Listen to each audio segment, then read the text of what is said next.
Thank you for joining us for Part 2 of our College Career and Military Readiness portion of House Bill 3.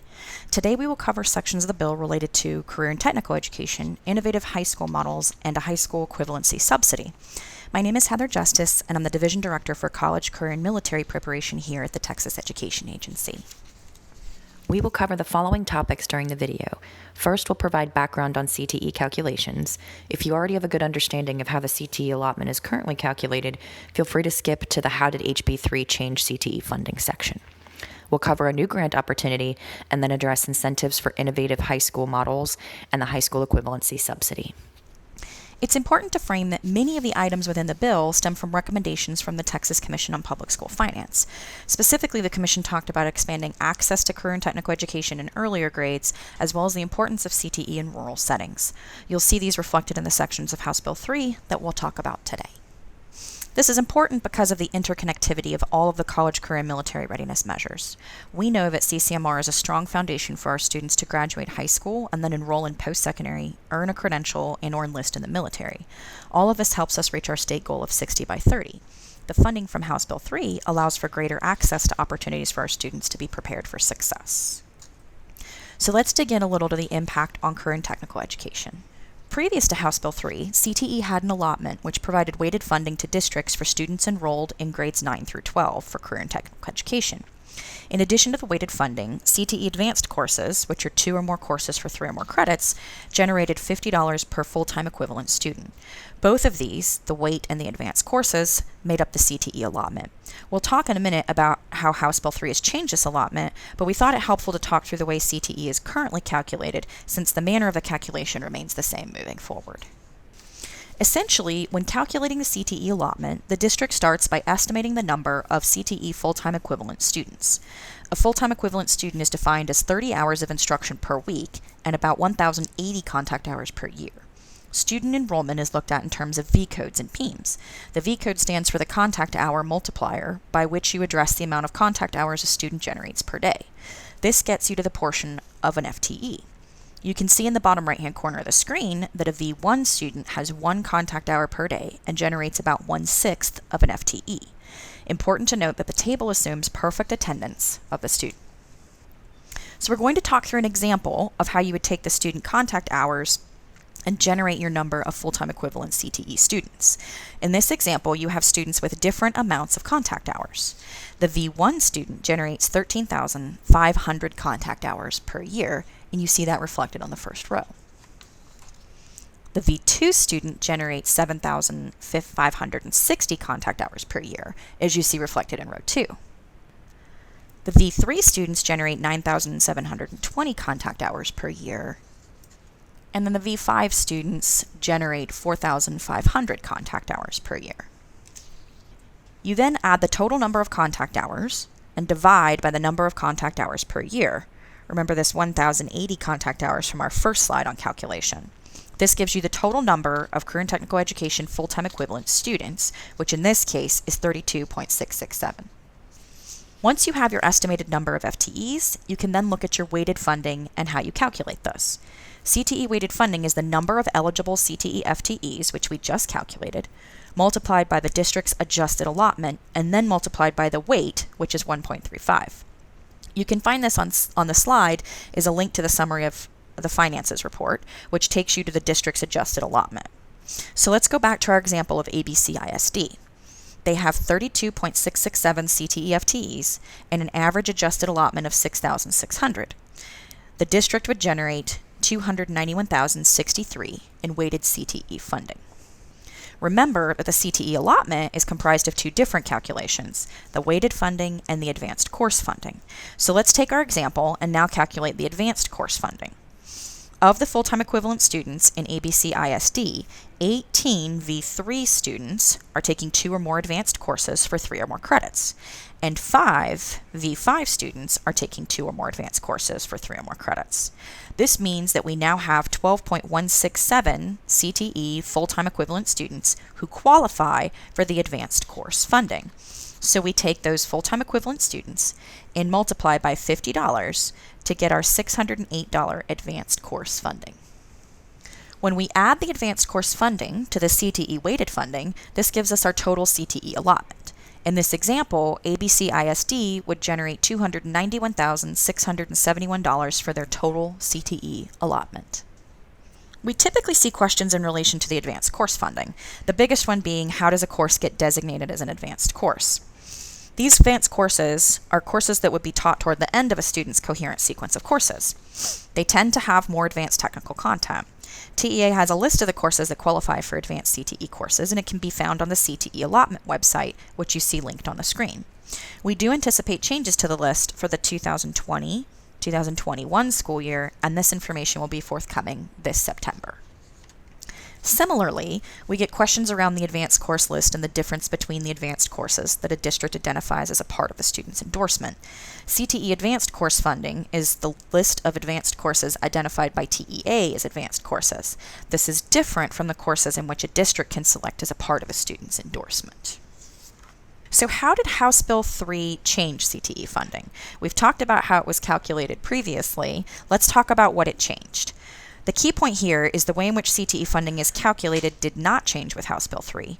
Rather, additional classes were added, specifically technology applications, or tech apps courses, to CTE-weighted funding. House Bill 3 also established funding to be applied to support starting CTE earlier in middle school. You'll remember this recommendation from the Texas Commission on Public School Finance. The CTE allotment can now be used to support CTE in grades 7 through 8. HB 3 funds tech apps as CTE courses. We talked about this in the previous slide, and this part of House Bill 3 coincides with House Bill 963, which moves tech apps under CTE in Chapter 130 of the State Board of Education. We also talked about wanting to support CTE in earlier grades. Funding for the CTE allotment can be spent to support middle school CTE programs, and high school CTE and tech apps courses are funded via the CTE weighted funding in middle school. This does not address the college and career readiness TEKS, which are required to be taught in middle school. Rather, it emphasizes starting CTE and tech apps high school sequences in middle school and generates funding for the high school courses to be taught at grades 7 and 8. This supports the recommendation we talked about earlier from the Texas Commission on Public School Finance to start CTE earlier. Let's talk about what this funding would allow districts to do and how that would impact a student's course taking. Starting CTE high school courses in middle school allows a student to participate in a more rigorous coursework and work-based learning experiences in high school and provides more time in the student's schedule to do so. This example looks at the Software and Programming program of study for current tech ed. Typically, students would have to start CTE courses in 9th grade to get to the advanced courses by their junior year, at best. But by taking the early introductory courses down to 7th and 8th grade, the student actually enters high school ready to apply their learning, and it increases their ability to earn industry-based certifications since they can enter into more rigorous coursework in the 9th and 10th grade and gain additional experience to ensure successful passing of the industry-based certification. Here you see this example where the students would be prepared as early as grade 11 to sit for the C++ Certified Associate Programmer certification, and then allowing them to experience the practicum of information technology going into a more capstone work-based learning experience, such as an internship or apprenticeship. So now that we talked about generating funding, we'll talk about the changes to how to spend it. The changes to spending requirements are changing the percentage of funds that must be spent on CTE programs from 58% to 55%. Remember that this is a minimum and not a maximum. Districts can spend more than 55% on CTE, but must spend at least 55%. House Bill 3 also allows funds to go down to 7th grade, which we talked about earlier, and will update the FASRAG for middle school allowable uses of funds. We're now going to shift gears to talk about a new grant opportunity. House Bill 3 established a summer grant program for $5 million annually for increasing access to current technical education and work-based learning over the summer.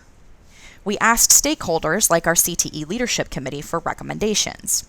As you can see on the left-hand side of the screen, our CTE Leadership Committee is made up of administrators and Education Service Center representation from across the state.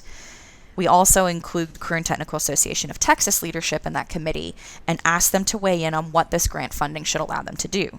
You can see those recommendations on the right-hand side of the screen, including bridge programs, earlier access to industry-based certification, and ensuring that credit is awarded over the summer. We'll also be looking to include allowable uses of funds that would apply to paying teachers and portions of administrator salaries to cover extensions of contracts for summer employment, as well as transportation costs. We plan to release the grant application in November. and then award funding in May to ensure that districts actually have the money before the summer would start. We would expect districts in September to report on the grant reporting deadlines. Now we're moving from career and technical education to incentives for high school models. The incentives for high school models provides $50 for each of the following in which the student is enrolled: campuses designated as P-TECH or campus that is a member of a New Tech network.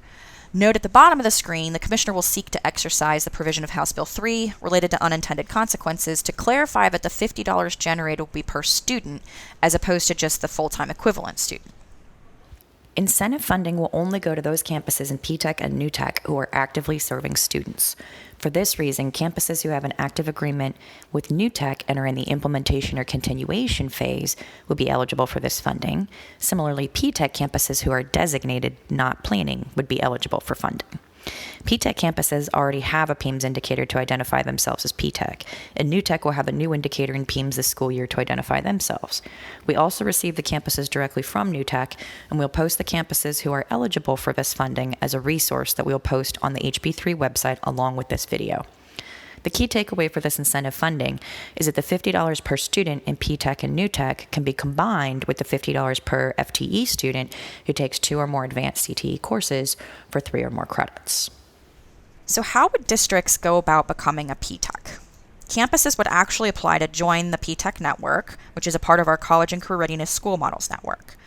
P-TECHs address the key components that you see here on the screen: combining high school and post-secondary, enabling students to earn a credential or degree in high school within 6 years, and embedding rigorous work-based learning for students, as well as establishing rigorous partnerships between high school, post-secondary, and business. You can find out more about how to be a P-TECH from our College and Career Readiness School Models website, and you have that link on your screen. So let's talk about how you would earn the incentive funding. Assume a P-TECH high school has 156 students and they focus on nursing and cybersecurity pathways. The 156 students would generate $50 per student, and hence the P-TECH would earn $7,800 in incentives. Our last section of the video is on the subsidy for high school equivalency. We will enter into an MOU with the Texas Workforce Commission for $1.5 million over the biennium for the Texas Workforce Commission to provide high school equivalency exams for GED and HiSET to individuals who are 21 or older. The rulemaking authority will be established by the Texas Workforce Commission. This concludes this portion of our HB 3 and 30 series. Stay up to date on House Bill 3 by going to our website. Thank you for joining me. If you have questions, please email hb3info@tea.texas.gov and include CCMR/CTE in the subject line.